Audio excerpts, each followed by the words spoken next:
এখানে আমি যেটা করেছি সেটা হচ্ছে ময়দাটা এবার আমি মাখার প্রস্তুতি নিচ্ছি। তো এখানে আমার 400 গ্রাম ময়দা আছে, তার মধ্যে আমি একটু অল্প করে নুন, অল্প চিনি অ্যাড করে দিয়ে একটু সাদা তেল এখানে অ্যাড করে দিয়ে আমি এই ময়ামটা বানিয়ে নিচ্ছি। 1 pinch of salt, 1 pinch of sugar and oil সবকটা মিশিয়ে আমি এখানে আস্তে আস্তে করে হাতে করে ময়ামটা দিতে দিতে তার সঙ্গে আমি ময়ামটা ভালো করে নিয়ে তার সাথে আমি জল অ্যাড করে তো আমি এখানে ডোটা রেডি করে রেখে দিলাম। আপনারা দেখতেই পাচ্ছেন আমার ময়দা মাখাটা এখানে পুরো কমপ্লিট।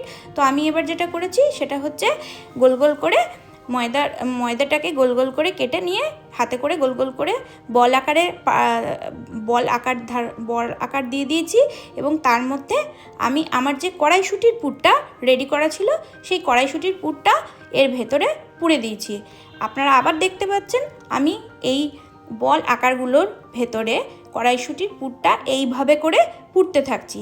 আপনারা কড়াইশুঁটির পুরটাকে পোড়ার সময় খুব সাবধানে পুরবেন, কারণ আপনাদের একটা জিনিস মাথায় রাখতে হবে, কোনোভাবেই যেন এই পুরটা বাইরে না বেরোয়, কারণ এটার উপরে কিন্তু কড়াইশুঁটির কচুরিটা অনেকটা ফোলা ডিপেন্ড করছে। এটা যদি না বেরোয়, আলতো আলতো করে যদি আমি বেলি তাহলে ফোলাটা খুব ভালো হবে, তো গোল গোল করে ফুলবে। তো আমি আবার যেটা করলাম সেটা হচ্ছে কড়াইতে সাদা তেল দিয়ে দিলাম, গ্যাস জ্বালিয়ে দিয়েছি। তো আপনারা দেখতেই পাচ্ছেন আমি কি সুন্দর আলতো আলতো করে বেলে নিচ্ছি। আবারও বলেছি, পুরটা যেন কোনোভাবেই না বেরোয়। পুরটা যদি বেরোয় তাহলে কিন্তু কচুরির টেস্টটা অন্যরকম হয়ে যাবে, লাইট টেস্টটা আর থাকবে না, এটা খুব হেভি হয়ে যাবে, কারণ ভেতরে তেলটা ঢুকে যাবে। তো আমি এখানে যেটা করলাম, বেলার পর আমি তেলের মধ্যে কচুরিটা দিয়ে দিলাম। তো আমি এবার তেলের সাহায্যে কচুরিটাকে ফোলানোর চেষ্টা করছি। কচুরি খুব সুন্দরভাবে ফুলতে থাকছেন, আপনারা দেখতেই পাচ্ছেন কচুরি ফুলছে। এখানে কচুরি ফুলতে ফুলতে আপনাদের যেটা করতে হবে সেটা হচ্ছে চ্যানেলটাকে সাবস্ক্রাইব করে একটা লাইক দিয়ে বেল আইকনটা টিপে দেবেন। আর তো এখানে আমাদের কচুরি প্রায় রেডির পথে, কচুরি হয়ে গেছে। তো আমি এবার কচুরিটাকে একটা প্লেটে সার্ভ করার জন্য রেডি হয়ে যাচ্ছি।